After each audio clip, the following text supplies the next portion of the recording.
কবি দীপক রায়ের একটি কবিতা পেত্রার্ক ও লড়া। সকালে গির্জার ঘণ্টা যেভাবে বেজে ওঠে রোজ, সেভাবে নয়, আরও সুরেলা, আরও পবিত্র হয়ে আজ বেজে উঠল চার্চ বেল। আজ গুড ফ্রাইডে। কবি ও ধর্মযাজক পেত্রার্কের সামনে যেন স্বর্গ থেকে নেমে এলো সে এলো আর চলে গেল। কোমল মুখখানি তার যাজকের হৃদয়ে জ্বলে উঠল যেন অনির্বাণ এক দীপশিখা। যেভাবে গির্জার ঘণ্টা বেজে যায় রোজ, সেভাবে বাজেনি আজ। সে এলো আর সে চলে গেল।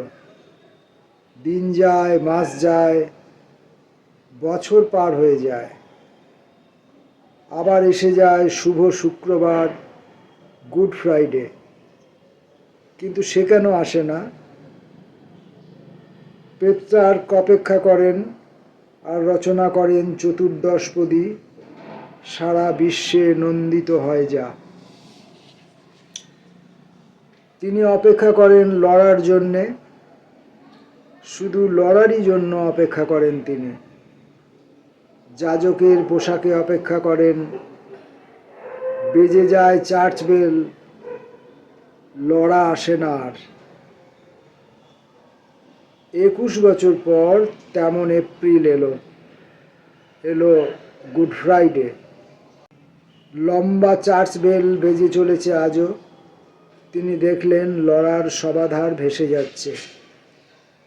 দুপা এগিয়ে এসে পেত্রার্ক পাথরের মতো দাঁড়িয়ে পড়লেন। ধীরে ধীরে ডান হাত আকাশে তুলে পেত্রার্ক প্রার্থনা করলেন, স্বর্গবাসী হও। বন্ধুরা বললেন, লড়ার সঙ্গে একবারই দেখা হয়েছিল তার।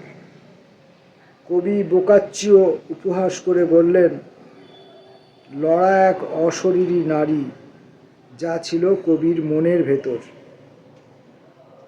শেষ দিন পর্যন্ত কি বলেছিলেন পেত্রার্ক? আমি যদি রক্ত মাংসের কোনো নারীকে না দেখে থাকি, তবে তা হবে এক নিদারুণ সত্যের অপলাপ। হাত তুলে আকাশের দিকে তাকিয়ে তিনি প্রতিনিয়ত বলে চলেন, লড়া এক স্বর্গবাসী নারী। স্বর্গবাসী এক নারীর নাম লড়া। আমরা দীপক রায়ের আরেকটি কবিতা পড়ব, বলো কবিবর। দাঁড়াও পথিক বর, জন্ম যদি তব বঙ্গে, তিষ্ঠ ক্ষণকাল। বলেছিলে একদিন, 150 বছর পার করে আজও তাই দাঁড়িয়েই আছি।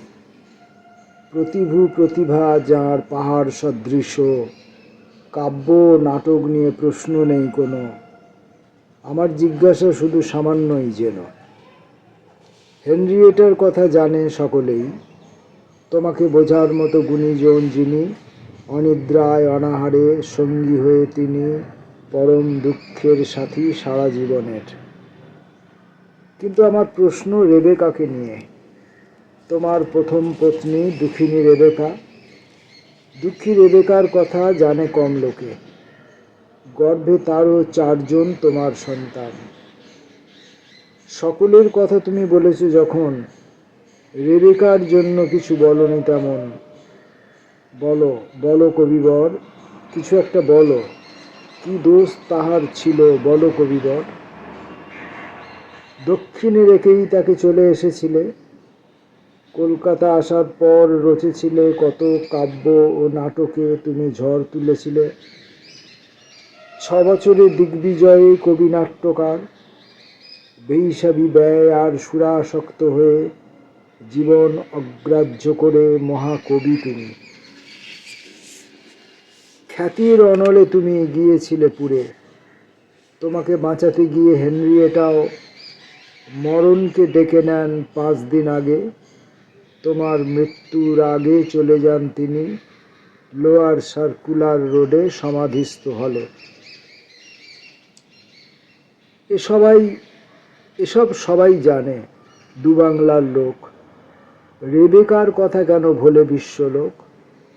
বংশে ও শিক্ষায় কিছু কম ছিল বলে তার পরিচয় বুঝি ভুলে গেলে তুমি? কেন যে এমন হলো মনে মনে ভেবে, তোমার সমাধি পাবে ১৫০ বছর দাঁড়িয়ে জিজ্ঞাসি আজ, বলো কবিবর।